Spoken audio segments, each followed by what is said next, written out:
Right, what's going on, everybody? Another episode of The Art and the Artist. I'm here with JP today. JP, thank you. I'm doing great, man. How you doing today? Blessed, man. Yeah, happy man. we got to finally get it together. Yeah. This has been a long time, making. We finally got it. This is like months in the making. We've been kept it consistent, though. I'm glad we did. Yeah, absolutely. Yeah, absolutely. Sorry. All right, so I will just get right into it then, right from the beginning then. Where are you from and where are you currently located? Los Angeles, West LA, if you wanted to get technical, West Adams.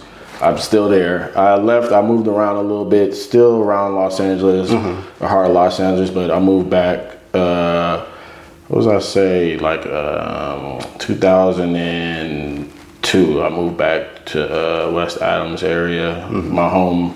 So I moved back and I stuck around ever since. Oh, okay. And I've been there for most of my life. Yeah, man. My life. That's home. It's hard to leave. Yeah. I'm a homeboy, so.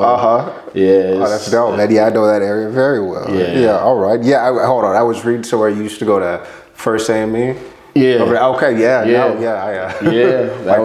was my home church. Yeah. Okay. Actually, yeah. Yeah. Nice church. Definitely. Okay. All right. So, all right, LA.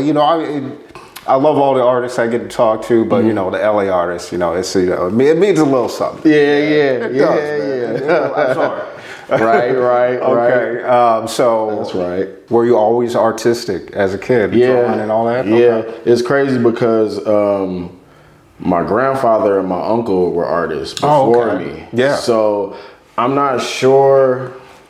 I know I watched my grandfather a lot, but I watched my uncle a lot. I think with my uncle, I was over his shoulder a lot more. Because he used to draw like a lot of the stuff that I grew up on. So him and my mother are real like hip hop heads. Oh, okay, They grew up in that era. So, like with my mom, like I attached to her with the music side. Okay, I learned a lot of music. I learned a lot of music from my uncle as well, but I learned more of the art from him. So I would see him draw like the people he looked up to, that's crazy, and all like the basketball players and rappers. He would draw them, and I'd be like, okay, yeah. And like I didn't catch on. I didn't start doing it. I started doing like a little bit later on because I would see like. As a child, I liked a lot of Disney movies. Okay, yeah. And I liked a lot of Ninja Turtles and stuff like that. Yeah. So I was like, okay. So weekends, like I had a lot of weekends to myself. I was the only child for a while. So I was like, get a pencil, paper. I'll look at the VHS tape, and then that's when it began. Oh, okay, yeah. So I just started looking at the VHS tapes at home, and I just started tracing on papers. I still have a lot of them left. I think. Oh, really? Yeah, they're on my phone. I'll send them to you. Yeah, please do. And so I would like basketball players. I got into basketball at an early age. Okay. Yeah. So I would watch. Old college NBA, WNBA, and I would get. I started reading a lot. I was an avid reader as a child. So I got into books early, and I got into magazines early. Okay. So when I would go to the grocery store, I'll pick up magazines. I'll see Sports Illustrated for kids, and I like that one a lot. Yeah. And it's a magazine called Slam. Oh, sure. Yeah. I get into Slam a lot. I really love Slam because Slam used to give you posters with the magazine. That's right. Yeah. So I would collect all the posters. Right. So with that, I would look at the posters, and I would do the same thing. I would draw what I see. Yeah. So I carried that on until I had kind of stopped doing it for a while because I just was gradually going from my youth to teenage. Sure. So I kind of ventured off and was doing other things, but I don't know, like that's how I look at it as my God-given talent because it always boomerangs back. Yeah. Okay. It comes back to me, so I started back doing it, and then. I had gotten to paint. My grandfather is a painter. Okay. So that's where the painting side came from. Yeah. And it struck my interest, and he gave me, it was one day we were together, and he gave me the palette and all that to work with. Okay. But see, before then, I didn't know there were different types of paint. Oh, okay, sure. So I'm thinking it's just one main thing. But I didn't know, I had learned later on down the line in school that there was different ones. So at that time, I think he was working with acrylic. He always worked with acrylic. So I'm looking at his piece. I'm like, oh, that's nice. Yeah. But he didn't tell me this. He didn't tell me this. He just gave this to me. Yeah. The one I had was watercolor. So I'm looking like, why is mine so messy and runny, and his is just like perfect? Like, man. So as a child, like it made me really mad. Like, man, like mine's is coming up runny. So I'm like, sure. I threw it to the side. Like, this painting sucks. You know, I was like, I'm not dealing with this. So I went back to what I knew was drawing. So I always had drawing on the side. Even when I said I stopped for a while, I still kept drawing. Like, drawing was always with me. Like, it always stuck with me from when I first started till now. I still do it till this day. It's different types, but I still draw. You know, that was my main thing. That was my main hobby, other than reading or watching sports and being a child, you know, enjoying life. But, you know, then I had later went to school, West LA College. So I was like, and I seen that they had a painting course. It's called Painting Something 101. Okay, and this is your first, like, official, like, first art class? Official art class. This is like me learning all this stuff. Okay. So I was like, okay, I'm gonna take the course. So I took the course. And oh man, it opened my eyes to so much. I'm like, oh, and then like I took the what is the Back to the Future? I went inside the time machine and I went back and I'm telling my younger self that's why we couldn't get it together. It's different kinds. My instructor taught me everything. Like, this is the watercolor. This is what it does. This is how you have to go about it. This is how you have to go about it with acrylic, oils, all these other stuff. She was amazing. She taught us everything. That's great. She taught us the most important one is like to train your eye. So like the courses, it teaches you, it gives you like, you know, the dim the lights, to have this one light focus. So like what I love about it, and then what I encourage anybody who wants to take painting classes, please do, because it teaches you so much with your eyes. Like one course, it'll teach you about shadows. So like that's why they turn off the lights and have this one light focus, because when the light like shines on an apple, you'll see the background, you'll see, and then the next day you'll do it again. She'll have the same setup, but this time she'll be like, okay, now focus on the color of the apple, because sometimes the apple will be like with the lights on, it'll be like a different type of red, but with a different type of lighting, it'll be like a bright red, or it'll be like, you know, a grayish red. Like it's like, wow, man, that's crazy to me. Insane. So my eyes sees like, and it's crazy because later, like as you continue, like as an artist, you see life differently. You'll start looking at, I'll look at a door or a bush or like a flower, like, oh, you'll start seeing what your instructor taught you. So you'll look at everything totally different. Like, and everybody will be looking at you like, why are you looking at it like that? Oh, you don't see how, they're not have to explain to them, like, they're not looking at it in not the same way. Man. Hold on, I got a question. Do you keep up with your instructor? Because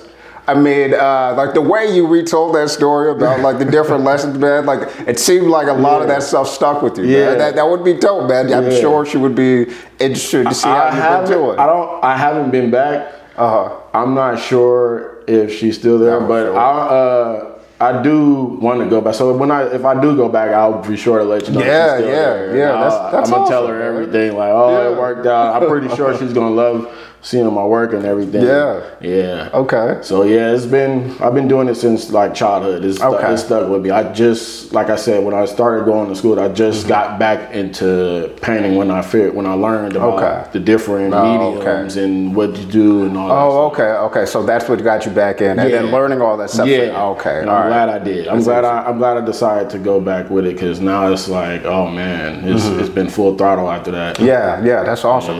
Okay, so then growing up in a family full of creatives, was there, let's say, I don't know, pressure to, because you see all this amazing art and stuff around you, to maybe to get to a higher level because you have all of these artists around you? Or was it even Because a lot of people I know that become artists, you know, their sometimes family is not with, okay, you want to be a full-time artist for real? Yeah. But you're in a house full of artists, so that was never even an issue then, or did your parents and your family want you to do something else? It was at the start. It was pressure because, you know, like I said, I would look at their work and I'm like, oh man, I'm not an amount to that. That's kind of good. But I loved it too because it made me want to go hard. Like and I love that because that's what made me consistent. With like drawing and stuff because I got a lot better. So I would see that. I'm like, okay, I'm gonna keep doing it. I'm gonna keep doing it. But on my mom's side, they're really pretty chill. On my dad's side, they're the more. You know, they don't. You know, they look at art like, oh, that's cool. You know, but they like they're hardworking American men. You know, so they like you to work and all that. And I do have that side to me as well. So like, it's hard. Really, is what I've been dealing with. When I started working, becoming like balancing that in my art life.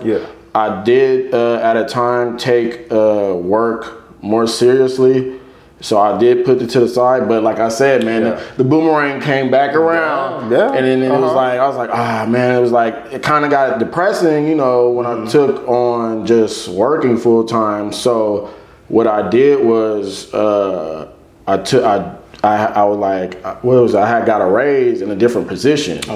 So when I had got that different position, I let it go. I went back to my regular schedule because I was doing less creative things and like it didn't gel right with how I was feeling. Like you know, I'm making money, I'm getting there, I'm doing it right, but it's just something that is not sticking. You know, it's like I'm not happy. I should be happy. Like everything is taken care of, business is taken care of.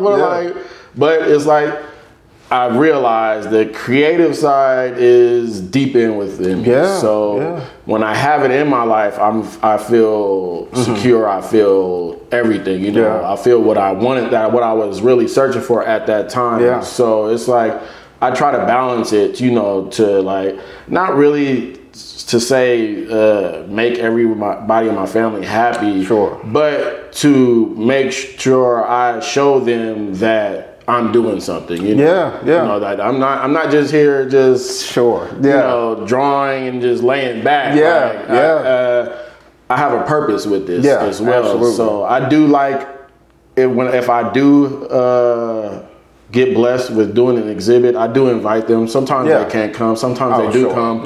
But just them seeing that, they're like, oh, okay. Okay, I'm gonna push back a little bit. You know, it's funny you say that. Because you know what, that is not the first time I've heard that before. Where it's, oh, okay, you're in a gallery or you know, school has a show or something, then it's like, oh, okay. They push back a little bit. They're not on you as hard as like, man, why are you not at work? Or, you know, like, okay, like I'm doing something. It's paying dividends in some form. Absolutely. Okay. Well, that's cool though to grow up in because I mean I grew up in a very musical family, right? A lot of musicians and stuff in my family, and so for a long time, that's what I thought I was going to do, and then, you know, life has other plans, but yeah, it's different growing up in a house with creatives, you know, because it's totally different. It was very, I don't know, I had a very kind of laid back, you know, upbringing, you know, like it was nice. Okay, all right. So then you said your first medium was you would draw a lot, right? Like even to this day you still draw. Okay. All right. I like to ask this question. As a kid, was there ever like a go-to drawing, something that you drew all the time, something that you perfected as a kid? It's mainly, like I said, like figures. Okay, And that's where, when I started painting, that's what I started off just painting figures. Like people that I like, basketball players I like, just public figures. And until this day, I still do it. I still do it because it sticks with me. You know? Now I'm venturing off to just creating my own thing. But just figures always stuck with me. That's always been my thing. That's always been my practice. Like I'll practice and it's anything I see that catches my eye. Sure. Like, it doesn't even have to be a figure. It just be something that I really like to see. Like, oh, this has a lot of depth into it, or it has a lot of colors, or it's just something, whatever pulls me, draws me to it. I want to recreate it. Either I recreate it how I see it for practice, or I get my own idea from it and create what I want to see from it. Okay, so that's since a child, like as a child, you know, of course, I'm like copying. I'm like, oh, man, this is cool. Like, I like that. But now I like, my mind is broader, I think broader, so I put my own little twist to it, my own little style to it. So, then the more you grow, like, you see the world in a different way. Right. You know what I mean? Right. Exactly. Okay. All right. There was a quote, some I saw in your about statement on your website. Great website, man. Appreciate it. Running, man. Yeah.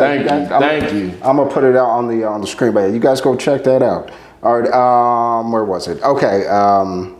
It says here you are organically latching to every flavored aesthetic, every traumatic experience that I later figured to be generational.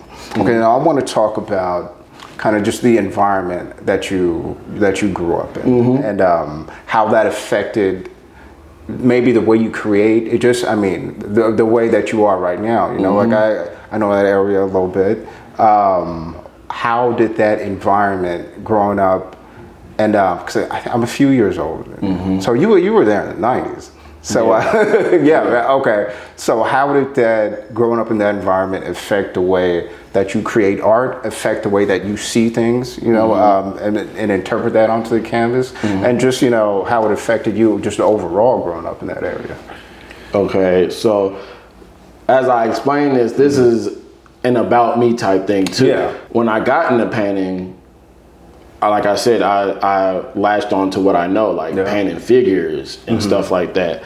But at the same time, I got kind of, in a sense, like worn out from doing that. Because I was like, man, it's like, yeah, I'm an artist, but at the same time, I had a friend, Ashley. She, like, bless her heart, she introduced me into vending my art. Okay. Because at first I would just, you know, be with my mentor.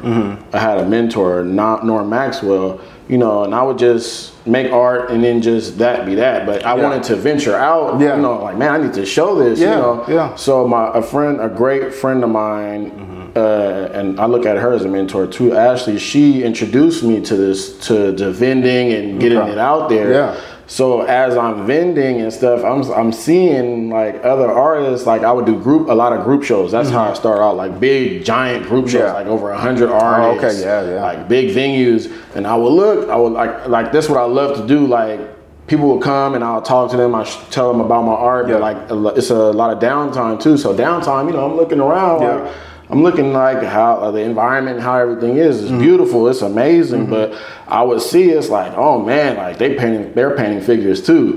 So I'm like, oh, like I have to like, and then theirs is amazing. Like, but what I noticed is they have an identity. Oh, sure. I didn't have an identity at the time, so I'm like, you know, I'm just me, you know. But that I noticed that identity sticks.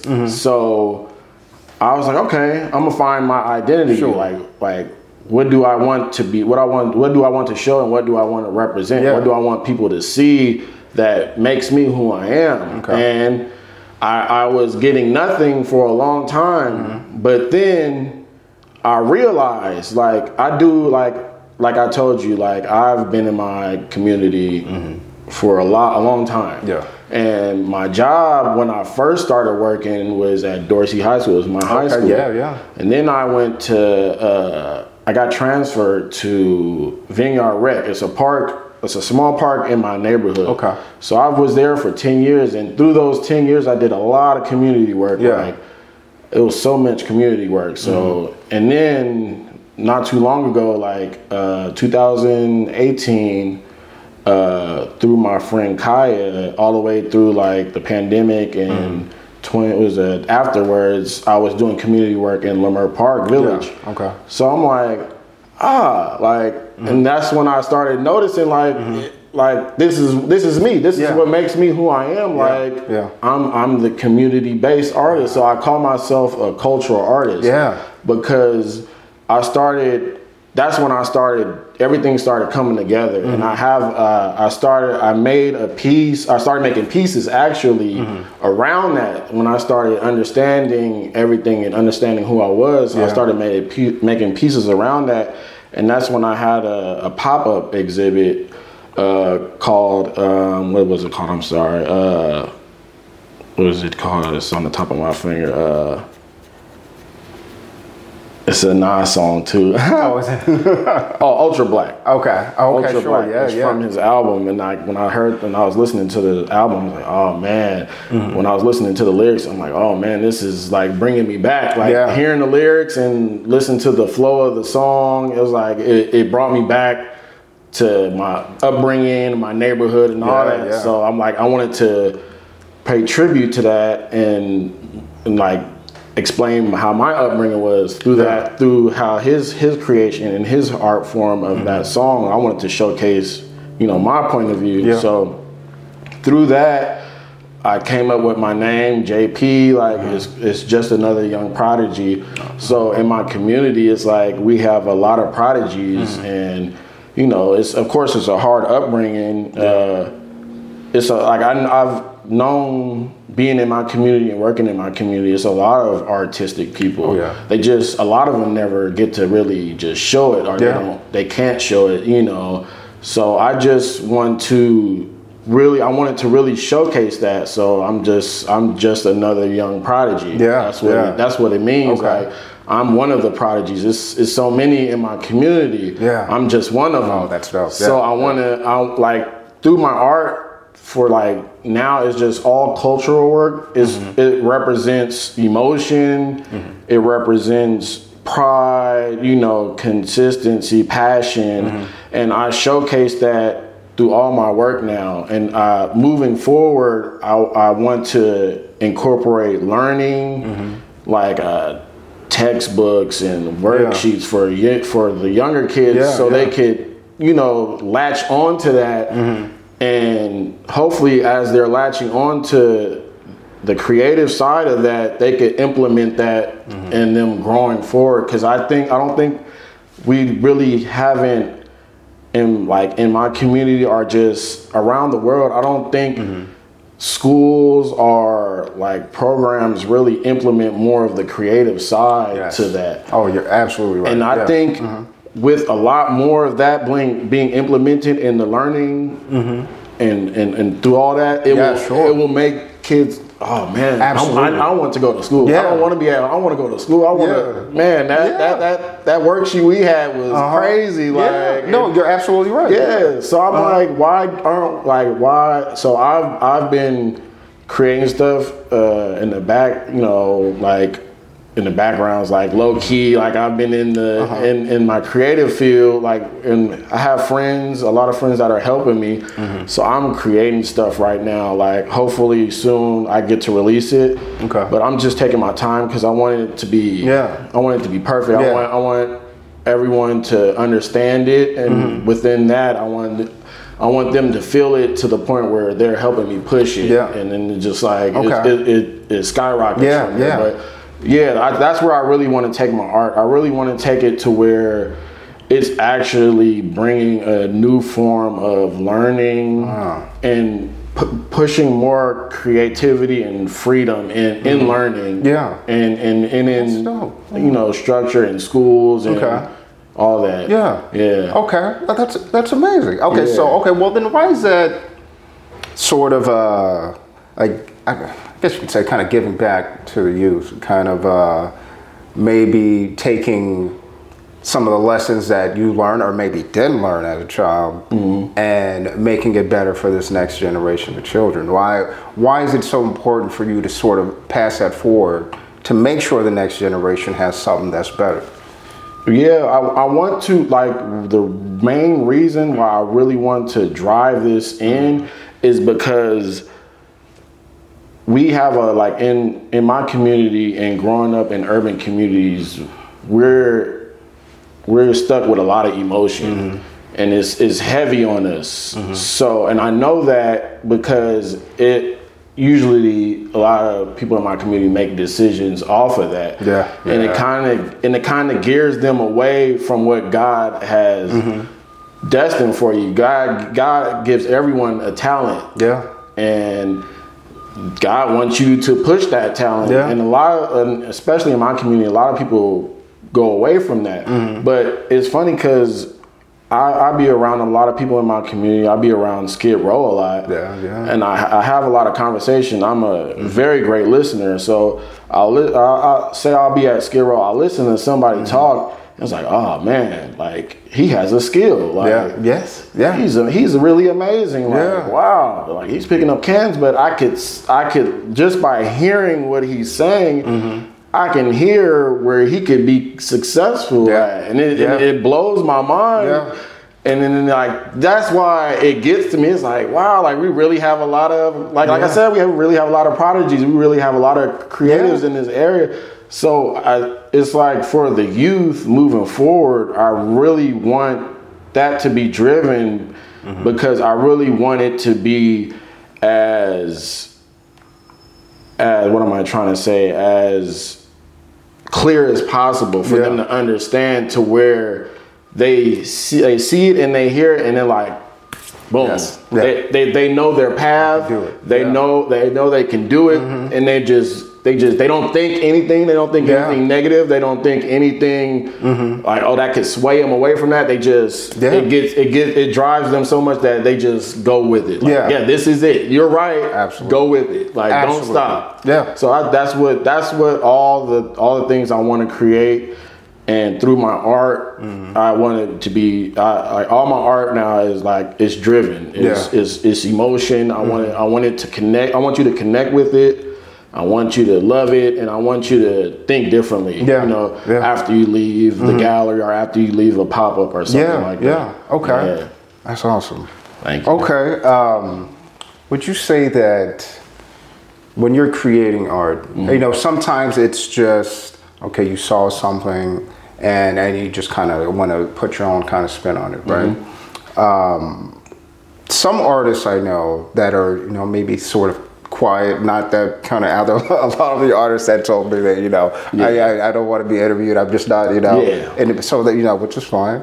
But they sometimes put a piece of themselves, not just, the work and the time that it takes to make a piece, but maybe something from inside of them that the only way they can express it is through the art. Now, do you use that sort of approach when you're making pieces? Because when I hear you talk about community and wanting to help, I would imagine that all of those experiences, and now with you wanting to do something that's so positive, that maybe you sort of put something that's a little bit more personal into the artwork.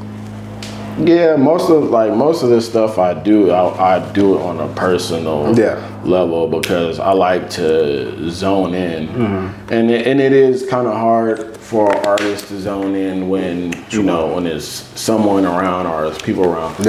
But what's crazy is I had started getting into, like I say 2019, I started getting into live painting. Okay, and that's a totally different experience. Because it's a lot of people around. And by doing that, it brings you out your shell. And it unlocks a skill in you that you don't know you have. So you don't have to be always personal. But I get sometimes. You have to, because some pieces that you do make that are a little personal that you want to enjoy making it alone. But at the same time, I wouldn't want an artist to do all their pieces like that.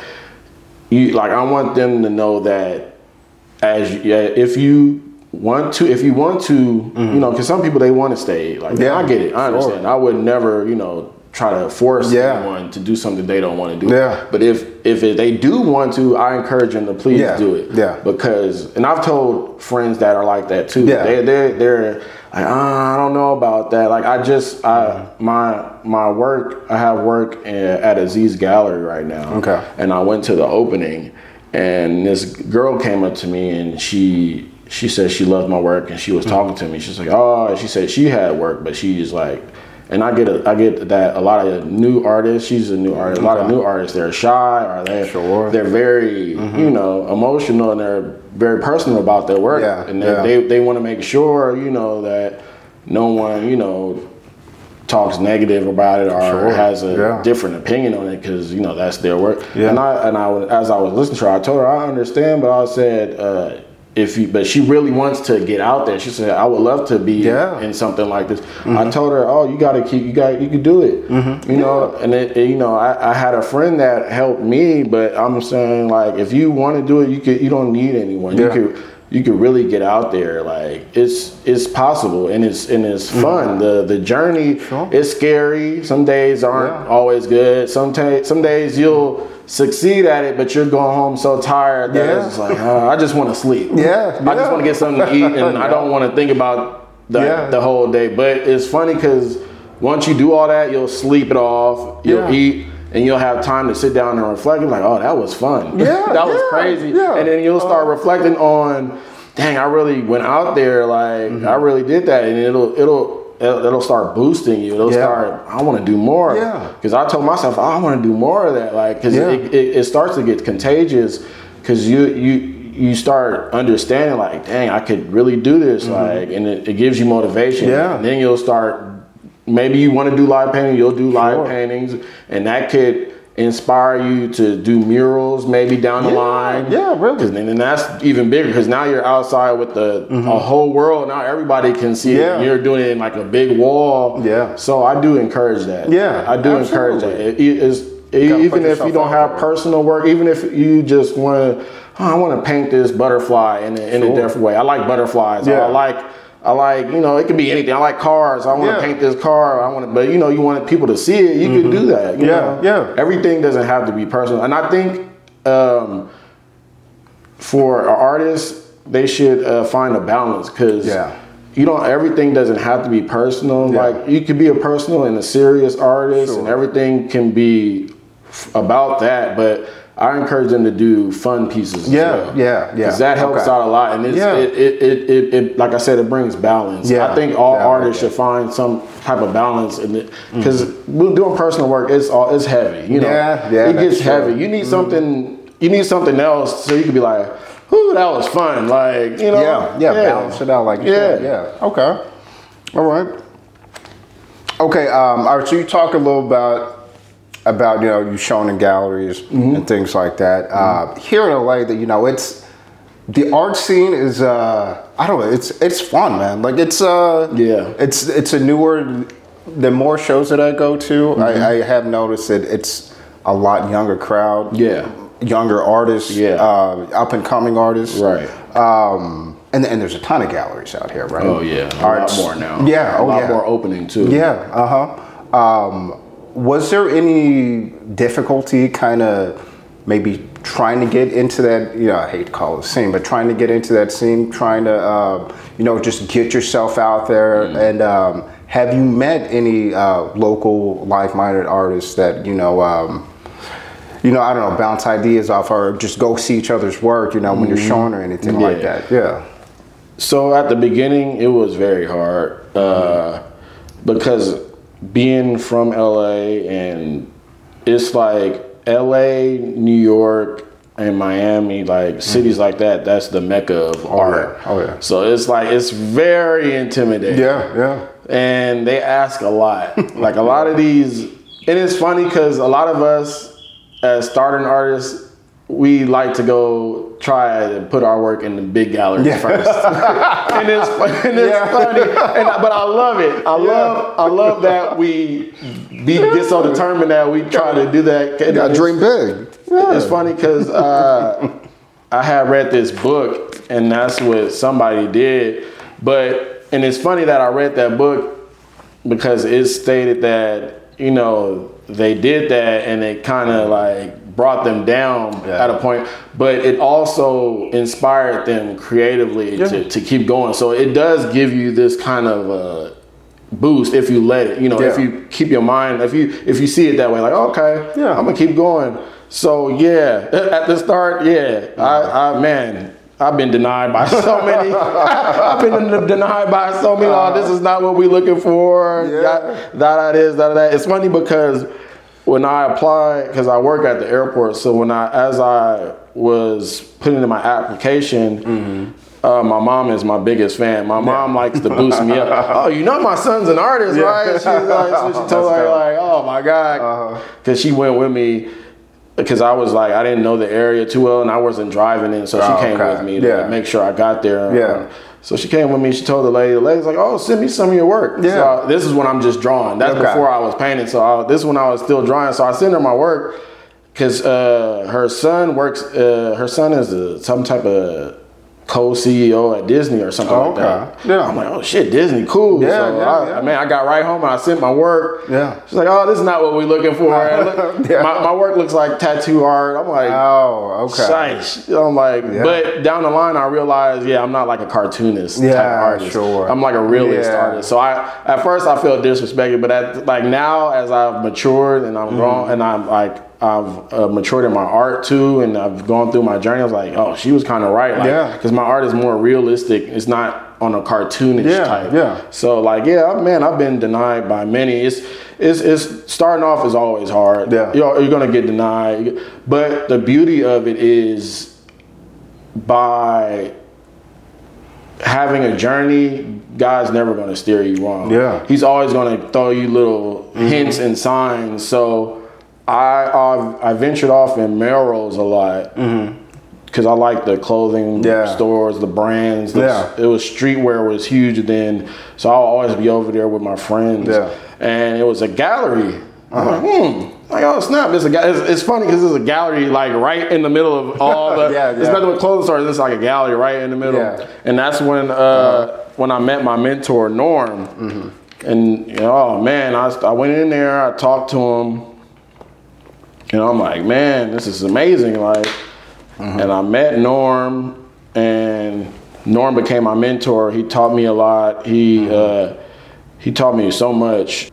It was another time when I'm just I forgot where I was going. I had to go towards La Cienega. And I didn't have a car then, so I was using my longboard. I have a longboard because I used to work at Vans, so I have this big longboard. So I longboarded all the way over there, and I came back and I stopped because I seen another gallery. Man. And this gallery was a dear friend of mine that I still know today, Badir. So Badir and another guy he knew were business partners, and they had this gallery. So of course I go in. I stop my tracks. I'm sweating and everything. I go in there. He's like, oh yeah, we just opened up this and that. And it's funny. And this is God. I know this is God. And I'm like, oh, okay. I'm like, when's the next show? It's Norm's show. Oh, really? No way. Norm's working in there. Man. I'm like, Norm, I know Norm. Oh, man. So I came back the next day. I started hanging out. They let me paint in the bathroom. I painted a mural in the bathroom. Oh, that's dope. They let me hang out. So I'm like their little minion. I'm walking around. I'm helping them out. That's dope. Man. So through that, I started meeting people. So that's when my community, that's when I started building my community. I started talking to artists, this and that. And then just by being on my phone and being on social media, I connected with other artists. And that's when I met Ashley. And Ashley brought me into her community. So that's with the vending and the live painting and all that. So through that, I grew friends with other artists. Like I'd never had that before, so I became close friends with other artists that were up and coming too. So we locked in, and now I have a community. So through that, it was I started doing group shows, so that built my confidence too. And then it was another day. I'm going to the local mart that was like a couple of years later, I go to the local mart and I see another gallery. Yeah. I'm like, but this gallery is right down the street from my house. I'm like, okay. Yeah. Another dude, he just opened this gallery. Is my friend Sean. Sean opened his gallery. It was a 9 gallery. It's the zip code, I think, or the address. I forgot. Okay. I forgot what it was, the number. But yeah, he opens his gallery, and I was like, man, this is sick. It was like, he's like, when did you open? Opened just a couple weeks ago. I rented the building. I'm like, oh sick, can I put a couple pieces in? He's like, yeah, bring it by tomorrow. I said, oh, this is sick. So I bought him like 3 pieces. Yeah. I think he still has 2 of the other ones. I gave them to him like as a thank you. Because he's such a cool dude. He's such a cool ass dude. Yeah. So he was like, he's super young. So that really inspired me. Like I built a connection with him. So it's funny because I have this big board. It's a paintball board. And so I made a piece around it. So I put that in the window. It's like, it's funny because it's like his gallery looked like a store front. So my board was right there. Okay. And there's other paintings behind it, and my other paintings is up there too. Yeah. And my neighbor, I guess he was walking down there too. Like a lot of my community like to walk through the neighborhood. Yeah. So he texted me. He's like, bro, like, is this your work? Yeah. I'm like, yeah, that's my work. And it was so sick. Yeah. So through that, I got the idea. One day I came up to him. I'm like, can I throw a solo exhibit? Yeah. So he let me do that. He's like, yeah, let's see how it turns out. Okay. And it turned out pretty cool. Yeah, you know, it wasn't a lot of people. Yeah. So he was like, oh, that was cool. He was like, yeah. I was like, and I was just happy because I was really nervous. Yeah. So that was my first time ever having a solo show. So let's say 2 or 3 years later, I asked him again, can I throw another one? Yeah. He's like, yeah, let's do it again. Like he liked the first one so much. He's like, yeah, let's do it again. This one was a big turnout. Oh, okay, yeah. It was such a big turnout, and it was crazy because during that time, no one bought my pieces. And that was also a humbling learning experience too. Because you're like, as an artist, I don't think we should never look at it as oh, everything's gonna sell out, yada yada. You should just really enjoy the experience. Yeah. So that's what I learned, to just enjoy the experience. But I was like, man, I had a conversation with one of my art community that I built. I was like, man, I'm not selling any pieces or whatever. And then they gave me some amazing advice. It's like, why don't you make your artwork in other forms? Sure. And so that's when I started thinking about merchandise, so shirts, prints, hats, stuff like that. So I implemented that in my new solo exhibit. Oh man, it sold out. Yeah. It was beautiful. So, for new artists, even if you don't get in big galleries, some are blessed to get in big galleries in the beginning, but if you don't, I think if you don't, it's better, because you start to figure out ways creatively, which to me is the best way. Yeah. You start figuring out ways creatively, like you'll probably do a pop-up, you'll meet people who are just starting too, and then you could grow with that person, and you guys could build something even bigger that will catch big galleries' eyes and stuff like that. Yeah. So I'm glad I was denied, because I wouldn't have experienced everything that I've experienced through my journey, and meeting all those people, like meeting Badir or meeting Sean, and experiencing all that with them and doing all that, and me finding the courage to do all that by myself, and them being a blessing and falling on my lap. I'm like, man, because I cherish that till this day. Like, man, I love like being reminded about certain stuff. Like, oh man, that was so fun. So man, I do encourage younger artists, just find your way. Yeah. Your journey is already written. The blessings will be there. Just if don't be hesitant, don't quit, never quit. Just keep going. Just figure it out. Big galleries are always going to be there, no matter where you live. You know, it's even better now with social media. You don't even have to be. That's true. You don't even have to be in these cities anymore. You can do all that stuff wherever you're from. Like you got the power in your phones. Like you can create a gallery on your phone now. Really?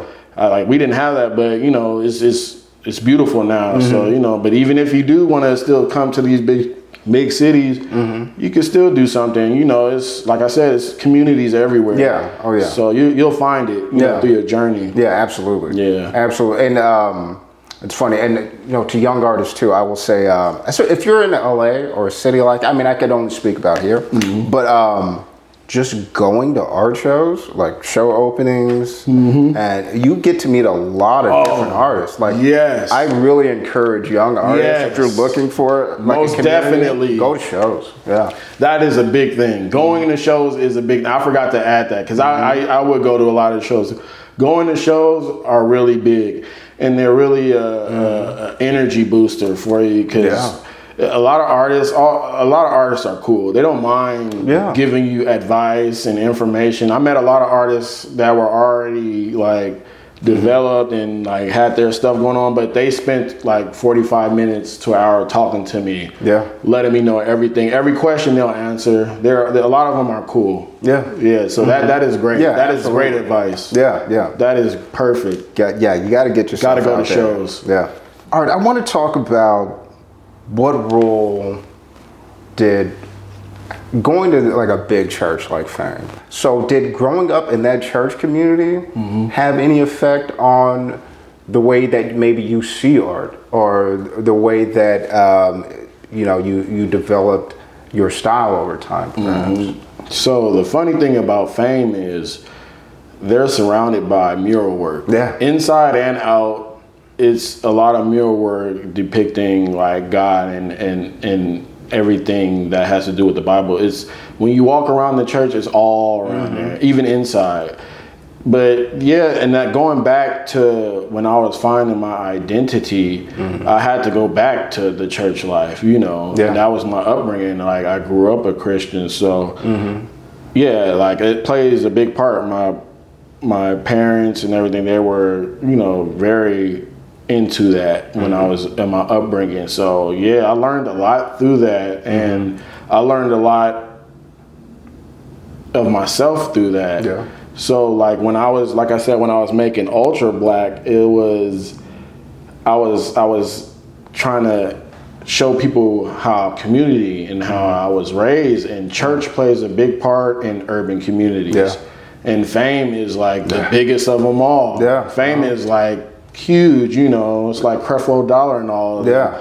I think it's the oldest black church in LA. It is. So I wanted to show them, like, man, like I couldn't really show them. I just really wanted to. It was really at the same time. It was really me just saying like it was like a thought to me, like, man, like. Church is really powerful, like from the music to the worship.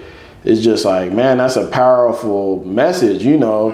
As I'm creating Ultra Black, it's like, man, like it doesn't get any better than that. Like, actually being in a church, like if you're in a full sermon and you're hearing the music and everything, it's like powerful, man. It's hard to explain because it's more of an experience. It is. So I wanted to really just give a little sample of what, you know, I experienced as a child, like hearing those loud drums and bass and hearing the praise and feeling it, you know, deep in. It's like, whew, man, you know, this is my culture. This is what I represent. So through those pieces that I made merch with that too. It's like, man, a lot of people connected with that. That was like my biggest support I ever got was through that one. And it's like, man, it was like a full circle. Okay, I've seen that. That was a full circle moment for me, because that was like, wow, like that's the one people connected with a lot, and that's what I connected with a lot. And that's when I fully found my identity, who I was. Like, man, so the Fame, man, that plays a huge part. It's huge, you know, everything about them and what they represent, and what they're continuing to do it still drives community. You know, big, really big. Oh yeah, absolutely. Yeah. It's a if you're ever in LA, if you're a church going person, check out a Fame ceremony. Yeah, they're fantastic. Okay.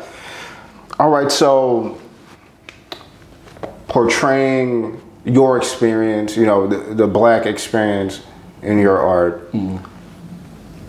When it comes to Black representation, as far as art goes, do you think that, me personally, I think it's getting better as far as me just going out to galleries, going out to shows, even the bigger museums, and seeing more Black artists being shown and things like that.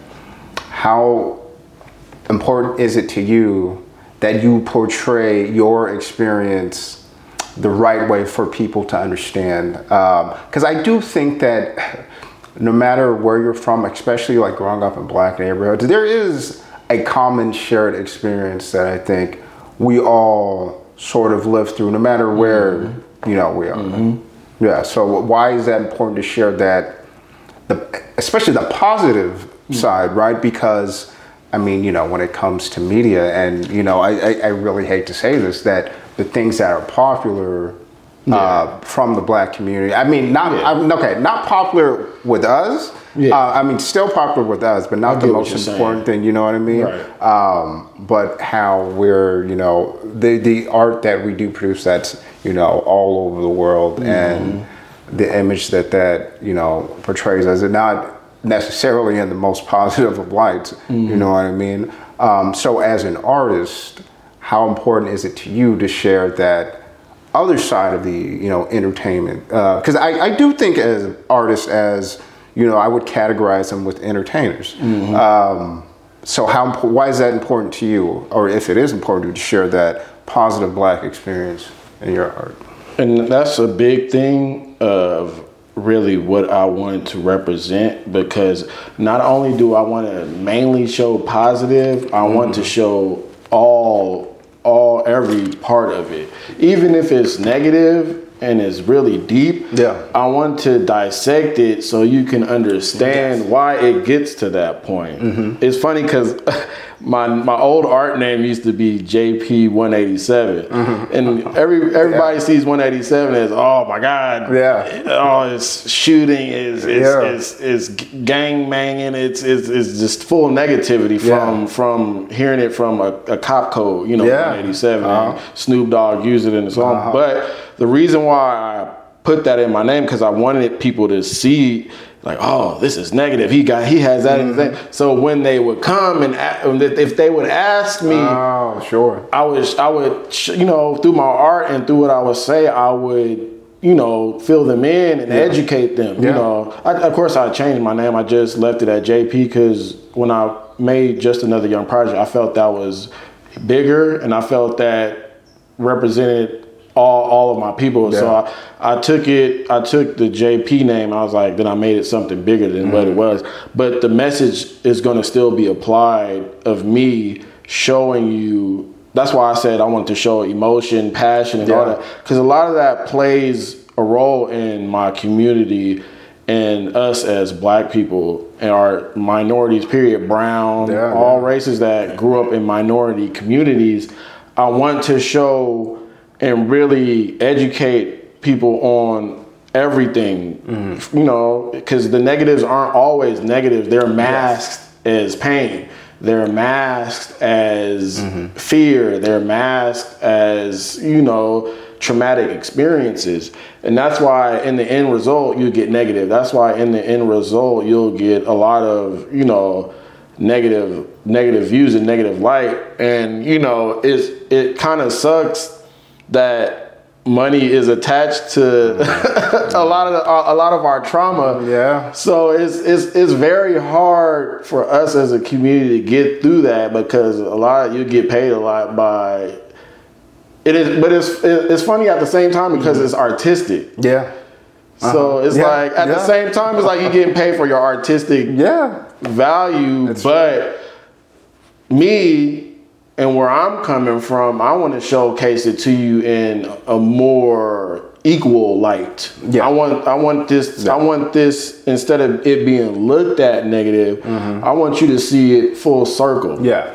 So, you know, I want you to see everything. And you should be like, oh, I never seen it that way. Yeah. I never heard it said that way. That's why I wanted to implement it in every way, especially in our learning with the youth, is because I want everyone to understand, not just for us to have, like, I want y'all to get it too and realize. So now if you want to come in our communities and you want to really dive in and be a part of it, you understand and you could communicate with people in that community, and it could be a lot easier communication wise, and it could be pushed forward into something we never probably even imagined we could connect with in a way. You know what I'm saying? Like, social media has helped that a lot in a way. Because it's like we're communicating faster, so a lot of things a lot of conversations are being had that weren't before. It was moving a lot slower back then, so we didn't really get to fully engage in that type of talk unless something negatively big happened, like the riots. The riots were looked at as negative, but it had to happen because the message wasn't being driven. So something like that had to happen for change to happen. Thank God, you know, communication is at an all-time high with social media. Now a lot of the stuff still negatively happens, but I think it's now it's being taken care of faster because of social media. Because now you have a 24-hour platform to talk, conversate and talk about this stuff, and you know, solutions can be made. You know, so I do love that, and that's what I'm gonna be doing with my art. So I do want to show that in every form possible, to show every light. You know. It is going to be positive because I want the turnout to be positive, but I want it to be more so consistent. You know, I want it to be more so a work in progress to push for not only positive, but just like a current flow of just some greatness. You know, good things to happen. So like, wow, okay, and so that, in return, can have somebody younger or somebody older to have an idea to make something they want to do. Man, shit, keep it going, man. Keep it going. You think of something now, like, exactly. Let's support each other. Learning doesn't have to stop at what we know it to be.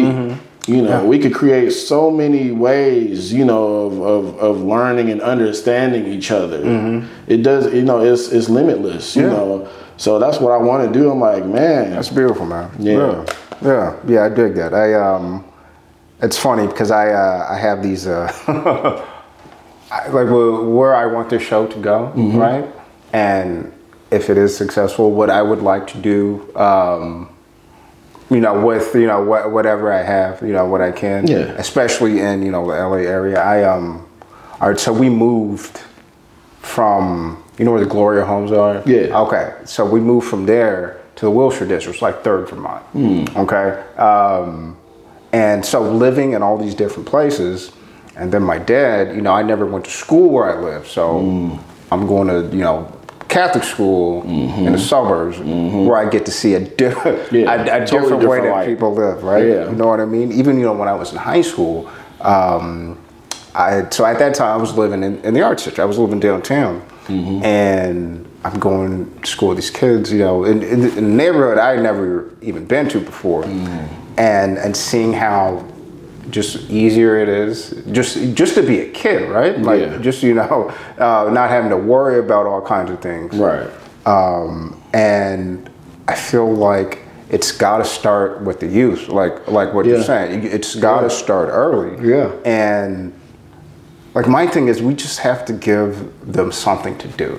Right. They just need things like it could be learning, but it can be entertaining at the same time. They just need to be busy, and I don't think anyone is taking the time to put the effort into the youth. Not at all. Not at all. They're really not. Yeah, it's sad. All right, it's got a little deep for a second. All right, let's bring it back to the art. Okay, all right. So your friend's gallery, you asked him to show. Was that your first time showing? And, okay. Now I want to talk about, selling pieces, okay? The first piece you ever sold, do you remember it? And if you do remember, like, can you describe to me the feeling of knowing that, okay, somebody likes what I'm doing here?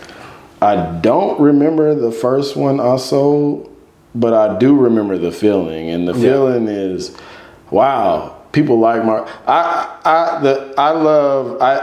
it's cool that I don't remember the first piece I sold, but I do remember people wanting to buy my pieces. And that feels so good. That feels crazy that people want that inside their homes. And it's funny because a lot of the pieces are bought from my friends.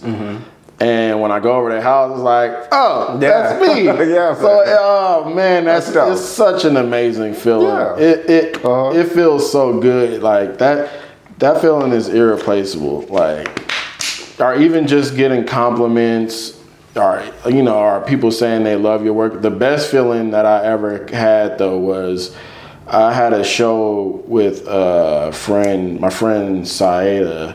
She did a lot of she does a lot of group shows with the program she created. So I did a lot of group shows with her. The one that stuck out to me was the show about she had the theme of masculinity. I forgot what it was called, but it was something to do with masculinity. So I had a piece that I did with a father and son, like hugging each other, like with their melanin in their flesh. And it's like a heart above it, and the heart is like glowing and stuff like that. And the dude came up to me and he was in tears. He's like, oh man, this speaks to me. And he was like, I wish I could buy it, and he was telling me like, man, and I had prints of that for sale, and I gave it to him for free. Like, man, please take this with you. That one stuck out to me the most. That is better than any piece I ever sold or any piece I will sell in the future. That connection with him and him breaking down and him telling me how much that meant to him and him thinking about that. I said, wow. I was speechless. I didn't know, and it's crazy because now it's like, I didn't know how to move forward after that. I'm like, my God, I expect that type of response, but the response I really look forward to is like, oh, I want it to move it forward so somebody else could push it and think of some other things that could help us grow. But like that one took me back. Like, my God, he's like emotional about this, and I loved it. Like, because I didn't think of it like getting that type of emotion, and like damn, he brought me to tears. I went outside and talked to him. He told me everything. It was like, man, I had to give him one. I damn near gave him the piece. For real. I'm glad I'm so happy I made little prints of it so I could give it to him. So that, I'm sorry, but that experience outweighs any piece sold. That was crazy to me. Because but that's what good art is supposed to do, right? Like elicit that emotional response for any particular person looking at it, man. That's it's funny because all right, so I went to the Broad. That was years ago. And first time seeing Mark Bradford, Lamar Park song. He has these big giant pieces, right? On the first floor. And that's crazy because I just found out about that when I was going up the elevator. I was like, oh, who's working this? Such a Lamar Park. I'm like, Lamar Park? I work over there. Like, what? And that made me so happy. Somebody in the community with a piece in the bro like that. He's got a little center over there too, right? Like, that inspired me so much. That was huge to me. All right. So he's my favorite. And so I remember getting up that escalator and then just being like, Jesus, like, hit you right there. Because it's so big too. It takes a whole wall. That tripped me out too. Like, wow, where do you get the fucking space to make something this long and He's got like 5 of those huge pieces in there. It's incredible, man.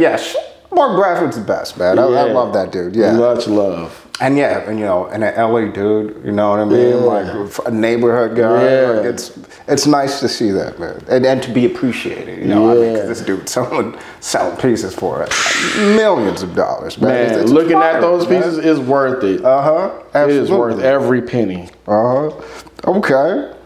Okay, no, this is good. We've been kind of all over, but I like it. Right? How would you describe? Okay, first I want to talk about the evolution of your style, right? From not maybe from the early just drawings, but like I said, you got back into painting. From that start, from going, you said you were in West LA, Community College, till right now. The journey of that evolution. I'd like to ask you, is it noticeable? Do you feel it as the journey is continuing, or do you just one day you see a piece and like, whoa, I don't even know how I got from here to there? It's a little bit of both. And it goes back to like how I said my instructor trained my eye. Yeah. Because us as artists, we always, as we're painting, we always take a step back and just stare at it for a long time. And it's like, it's always during that time where I'm like, damn, I killed that right there. I was like, I remember I would have trouble doing that. Yeah. But it's crazy because, it's always during, because you'll see as you're doing something like, oh my God, I finally got that part right. So it's always during the process of, I think, making a different piece that you see the progression and you see I'm getting it. Like, I'm getting it. It's getting good. Like, oh man, I finally see like I'm upgrading myself, or like the way, or the ideas that I think of is like, dang, like I wasn't thinking like this. Like this is getting broader. It's getting it's getting crazier. So just thoughts, and just as you're creating, it hits you. That's good. When you step back and you just taking that train of thought, like, wow, you reflect that. It's a lot of reflection in that too. Oh, that's dope. Yeah, because I like, especially when I'm about to interview an artist and I'm just going through all their stuff, and you can see the progression of the work, like the early stuff. Oh, that's one of my favorite things, because you can see, I don't want to say the artist getting better, but it's the artist, just their development. You know what I mean? Like it gets more finding their confidence within it, finding that they really had it in them. The whole time. Okay. What would you say is your biggest inspiration right now? I mean anything. Family, just just reaching your goals. What's the biggest inspiration is how far I've come. And just really watching watching other artists in my little art community grow as well. Like how I told you about my friend Ashley getting me into it. She's having shows in Paris and Italy and stuff like that. That's inspiring to me. And just seeing my other friends get in shows, and it's just little things that I see that really get me going. Like I just and like how you said did you already know Bradford's work? When you were running up the escalator? No, that was my first time seeing it. And then I got really into it. Same. So I had, it was funny because I was applying for a apprenticeship for, I forgot which gallery. It wasn't the Broad, it was another one. Okay. I didn't get it, but they gave me free tickets. Oh, okay. Yeah. For applying. Oh, sure. And when I went up to escalator, it caught me and my friend had called, because we both applied. Okay. It caught both of our eyes. Yeah. And we asked the lady, he's like, that's Sam Bradford from Lamar Park. And then that just stuff like that inspires me, because Lamar Park is my community. Yeah. So seeing that, it boosts me And I just recently, not too long ago, I saw Kerry James Marshall work. Okay. Kerry James inspires me a lot too. Like seeing his work and see how he depicts melanin. Yeah. like his style, like that, like it's just always stuff like that, little stuff like that. It just inspires me to just want to create something big, you know. And I had just recently, my friend DeMarco, he made a book called what is it? I'm sorry. It's like a book about South Central Los Angeles. Okay. So, you know, it says all the history. Sure. Yeah. All the history of LA from like 50s, like back then all the way till now. Okay. It's called South Central is Mecca. Okay, I gotta check that. You gotta get that book. Okay, man. Yeah. You please gotta get that book. This book tells you all the history about LA. It makes you love the city that much more. Yeah. So meeting him and working with DeMarco through all that, because I did the cover. Me and my friend, another friend, a creative, Sham. Sham did the surrounding ones because he does a lot of amazing digital work. Okay. And I did the little piece that's inside the frame. It's a frame. It's a piece of all the historic people within doing historic things in Los Angeles. So I create that piece. Oh, dope. So just through that whole journey, meeting him, connecting with my friend DeMarco, and just going through that, oh man, it's just like, it's crazy, you know. And that inspires me. That's really what makes me want to really go into it, because the way he wrote that book is educational. Okay. And that's what inspired me to want to all as well do educational stuff. And that's what made, when I was telling you about me wanting to create that type of thing through art. Yeah. Like, man, like, because he put that spark in me. Yeah. Like, man, like, this is educational. When kids read this about LA, they're going to see Los Angeles in a whole different light. Like, because they already love the city for what is already represented. Like, you know, you see the Lakers. You see the football team. You see LA has all these championships through the high schools. The high schools have all these championships. Like, you can see it in music and in sports, but to see it in all walks of life in history, like, oh man, I told DeMarco that too. Like, man, this is amazing that you created this, because when kids read this, they're going to see it in a different light, other than, of course, sports and music. Sure, yeah. You see it from on TV. You see it from a pizza parlor guy or a liquor store owner guy. Like, wow, like, you know, this is historic. Like, it doesn't have to be big entertainment historic, but it's just historic, period. That they had this store for like 50 years. South Central is Mecca. They have, I believe, I'm not sure. They have it at the the store on Slauson. Okay. Supervision store. I'll send you the link. Okay, yeah, send that to me. If not, I'll connect you with him. He'll hit you up and hit you back and tell you everything. Okay. Oh, such an amazing book, man. That's awesome. Yeah. Okay, all right, let me ask you this question. All right, so I am born and raised Los Angeles. Right.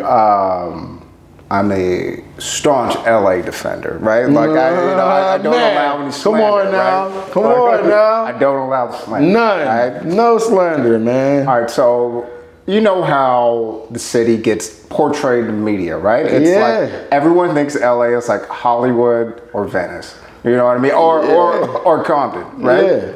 So what does the city mean to you? What does it represent to you, having, you know, lived here your whole life? It's crazy.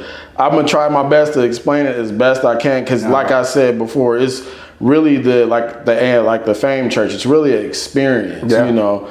But that's really why, like I said, that's why I put the 187 in my name at first, because either people outside look at LA as bougie, negative, or Hollywood, you know, but it's not really that. It's really just how we are. It's like, what makes me laugh is, I remember I seen this post, is somebody wrote, it's like, LA people will see a celebrity and just like nod them off like they're a regular person.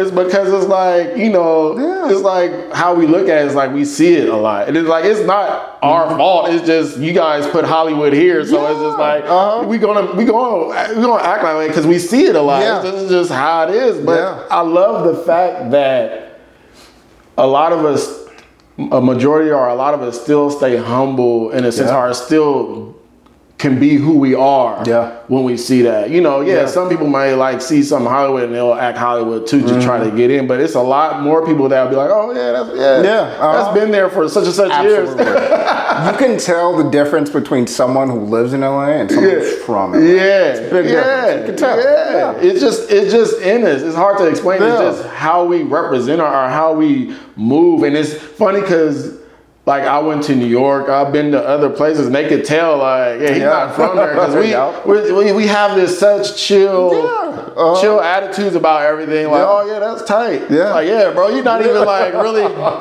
jumping around. Like, it's cool. Like, it's just like how the weather is. It's how the beaches is. Los Angeles has, and that's why I understand why a lot of people come here. Because with the weather and the beaches and all that, it calms you down. Like, you know, like I can say it like the weed too. Like we been smoking, and it's like everything, like anything you could think of. LA is just like this. You just really, as a person that born and raised and from here, it's just like you really look at things as like you reflect on it. You don't like really turn up and go crazy. You just looking at it like, man, this feels good. Like this is cool. Like I just want to sit in it. We just like to sit in things and really like let it gravitate around us. We just chilling in it. Like we really like, oh man, we have the same energy towards it, but we don't show it like that. Absolutely. Great answer. All right. Yeah, man. It's it always it doesn't get me as mad anymore as it used to. When I see people talking about LA, I'm like, hold on. It still gets me mad, man. Like, come on. Or they'll see someone in LA acting some kind of way, like a celebrity. I'm like, they're not even from here. What do you mean? What makes me so mad is they only go to certain places and then they have this big judgment about it. It's like, but you gotta really venture into everything. You know, you are. What I love to do is I like to make friends with people online. That's in different cities before I come to that, because I like to come to them for information. And it sucks. Because not all people that not from here, but a lot of people that aren't from here that come here, they don't have that, or they don't look for that. They just come out here, think they can find everything themselves, and then you go back home and be like, I didn't really like it. But like, no, you have to connect with the right people. Exactly. And that's what I do. Like I connected with, when I went to New York, I connected with a friend in Harlem, and oh man, they showed me all this beautiful stuff. They showed me galleries. They took me to actual artists from there who have big showings and stuff, and they introduced me to the food, the culture, and that wasn't hard to do. Like it's not hard to do when you, I don't know, it's weird because they'll come here, it's like everybody has this thing that they already think they know LA. It's like, no man, like just like how I do, you guys got to do the same thing when you come here. Like, absolutely. It's like, you want to come here, what, we're gonna go, well, all right. You didn't have a good time. What did you go see? Oh, you went to Hollywood? You went to Melrose? Just one place. Like, well, that's why. Like, of course you didn't enjoy it. You should have talked to me. You should have called me. Yeah, right? Not the tourist stuff. Like, LA is much different. More bigger, man. And it's different than what a person who hasn't been here thinks. I could have took you hiking. You could have been like, that's amazing. Look at this view.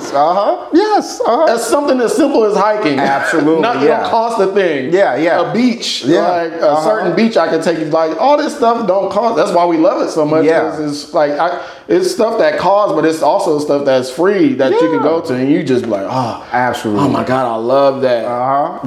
But you want to come here and go straight to Hollywood. Come on. Come on, man. All right. That's I'm defending LA and no more. Got to every time. All right. Okay. All right. This has been a great interview, man. Perfect, man. I'm glad we finally did this, bro. I wasn't gonna give up on this at all either. I didn't care when it was gonna be. It's like, we can still have it. I'm free. I was telling him I'm free this month. Man, we've been talking for months. I'm not even kidding. I didn't care. I was like, I'm gonna tell you every time I'm free, we gonna find someday. Like I wasn't gonna give up. I'm glad we. Yeah, beautiful. Okay, all right. I don't want to take up too much of your time. No worries, man. Get everything out you need. Let me make sure I ask everything I wanted to ask. I'm gonna go to my kind of closing questions I like to ask. Oh, but before that, where's the best place for people to reach you? Where can they? Website, Instagram? I just made my website, jpgalleryworld.com. So you could, I believe, you can reach me there. But I'm mainly on my Instagram, JP Gallery. You can reach me there. You can reach me on Twitter, but I just go on Twitter like to have fun, share people's artwork, talk to different artists. I'm mainly there just on Twitter for communicating with other artists. But if you're an artist as well and you want to communicate with me there too, it's JAyP8SVN. Or you can reach my email, JAyPM@gmail.com. Mm-hmm. Yes, Twitter. Twitter's how I found out about you. Actually, Twitter's a good place to find artists. I like that. Oh, I'm sorry. I like that because I find artists from around all of America, and I love it because it's just a fast. Yeah. And it's inspiring me to go different places. I just connected with somebody there that's a photographer in New Orleans. And I've been trying to go to New Orleans to meet up with one of my homeboys. Yeah. Because he wants to show me stuff. He wants me to do a mural and stuff out there. Okay, dope. Yeah. So, and then I have another reason to go out there. So it's perfect for connections. It's a little plethora of artists on Twitter. Oh yeah. So if you want to have a community it's some in Los Angeles. It's some it could be some where you're from, but it's so many on Twitter. Yeah. It's so many amazing artists on there. I wish I could remember all their names to shout them out, but yeah, for real. I don't have to shout them out. Just go on Twitter. They're all there. Yeah. And you could just follow my page. I'm gonna retweet. I'll retweet all of them. Mm-hmm. You're gonna see them. You can connect with them. Mm-hmm. They're all genuinely good peoples. Yeah. It's good. But yeah, you can reach me on those platforms. Okay. Yeah. All right. And I'm gonna put them on the screen. All right. Okay. Yeah. It's funny though.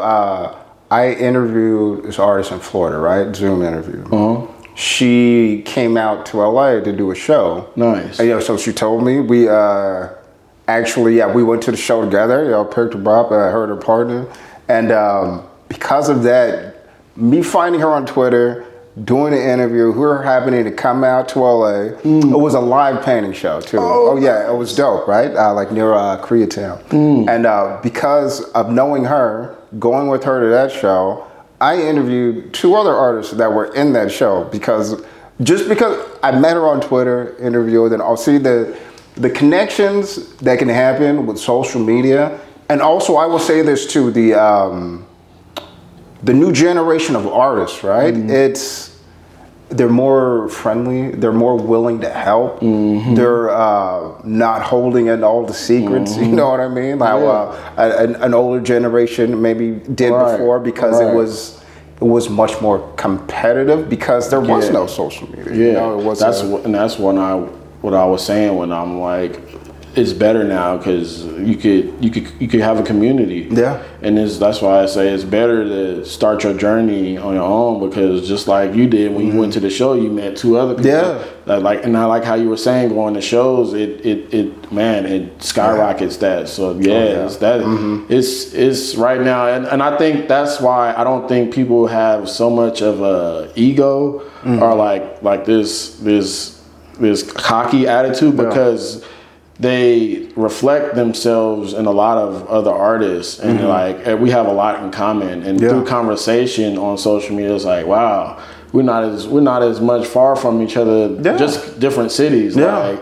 And it makes you, appreciative, being in this community, or it makes you appreciative of being an artist yourself. Mm-hmm. Yeah. So it's beautiful, man. Absolutely. All right. So, final questions I want to ask you. Mm-hmm. All right, if you could go anywhere in the world to be inspired and to create, just kind of be by yourself to, just get in that right space, where would you go? I would want to go to Egypt. I want to go there. I do want to see the pyramids. Yeah. while like when they're still up because they've been there for so long. And I do want to go inside because I do want to see like the hieroglyph, like the writings and stuff like that. I feel like that was the original art, the artwork. Like seeing that will be very inspirational. Anywhere else, I just want to go anywhere else that has a lot of very rare architectural work. Okay.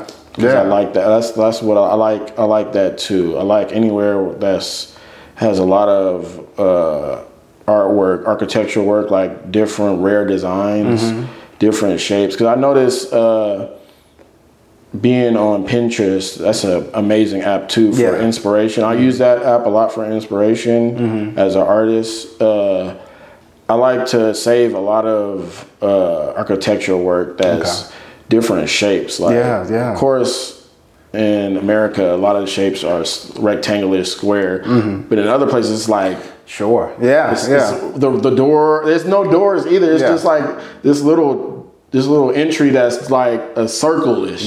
And like the rooms are like this, like little huts. I'm like, that is so interesting. Man. And it strikes my curiosity and my creativity. Is like the light switch goes off every time I see it. It's like, because it's different. You know, I'm used to walking into square doors and seeing four walls, but seeing something like that, it inspires me much. That's dope. So anywhere that has that type of work, that will get me going. Like, that's awesome. My God, this room is crazy. Like, oh man, if I get to like rent Airbnb like that, like I'll be there every time I'm creating. Like, that's no dope. brainer. That's dope. I was just kind of a random question. Have you seen the oh jeez, now it just slipped my mind. The Getty Villa, the Roman Villa. Have you never seen? Oh man. I think you would enjoy that. Yeah, it's free to go to in Malibu. It's a complete replica of like a Roman kind of village, and it's got like Roman artifacts. It's maybe one of the best things to do in LA. Definitely. In my opinion, absolutely check that one out. Okay. Our final question then: is there any advice that you would give right now to a young up and coming artist that is maybe thinking about going full-time as an artist, really taking it seriously? And is there any advice that you wish that you had when you were just starting? The main thing is losses are lessons. When I first started venturing, like I told everyone, I took a break from it. I should have kept going because I think I'll be a little bit further in my journey if I wouldn't have stopped. So consistency is the best advice. It's so straightforward. I don't have to explain that. Consistency is the medicine that cures. Like as anything you're going through as an artist, the consistency is the way, because the consistency is going to continue to open doors. You're going to continue to meet amazing people that's going to help you along the way. Just don't let it get to you. Don't ever stop. I'm glad I didn't fully stop. I took a break, but I'm glad I didn't stop. I'm glad I'm grateful for where I'm at. I'm not gonna stop now that I know what I know now. So just keep going. And if it's hard, like this past year, 2022 was very hard for me, but it's so random. I have an iPad and I've started drawing on that. And that has opened so many doors for me just doing that. I've been doing like album covers for friends. Oh man, it's been so damn fun. That's dope. And I've been using that as well. I used it to help me get through that hard time. It was a hard time that year. I didn't make any painting. I haven't made any paintings since then, but to keep my creative mind flowing and to keep going, I've been using my iPad. Please, if you're stuck, if you're not feeling it, you have to just give yourself grace first. You could give yourself a break. A break is always needed. You don't have to always just, I gotta find something like don't ever feel that you just have to continue doing something. Consistency could just be you finding other creative ways to still think creative. You don't have to fully engage in creativity. Just thinking, just other ways just to just keep it in the back of your head as you're just healing or as you're taking a break. You know, just consistency can be seen in different things. It doesn't always have to be making work or creating. It could just be a thought, you know. So just keep consistency with what your passion is. Keep giving yourself confidence. Keep finding what makes you confident. Keep having people around you that are like-minded and that love you and that will give you affirming words to make you feel better, because I have that and I'm so grateful for my community. Look for your community. They're out there. Yeah. They're always out there. Look for your community. Find your community. Help your community. You know, you have time. They need help. Please, like, make that a habit, you know, just wanting to help them out. It's fun. It's a fun feeling to me. I love helping out just because I don't know, I love it. Yeah, I like it. No, it feels good. It's a good free feeling, you know. Is, yeah. So just find your community, be consistent, be loving, receive love, give yourself grace, give yourself gratitude. Absolutely. And keep it going, man. It's a beautiful world out here. It's funny because you think you see a lot, but you probably only see like a grain of salt. It's so much of this. It's so much more to see. So just have fun and just keep going on your journey and just prepare for what's next, because it's always going to be a surprise that you see, like, wow, like that you're not going to suspect. It's just going to be amazing. It's just going to give you a lot of joy and a lot of reassurance. Yeah, absolutely, man. I like that. That's a nice message to end on. Yeah. All right, JP. Pleasure, Thank you so much, my friend. It's been a blessing, man. Thank you so much. And in the future, let's absolutely do it again. Man. Oh yeah, of course. All right, everybody. Until next time.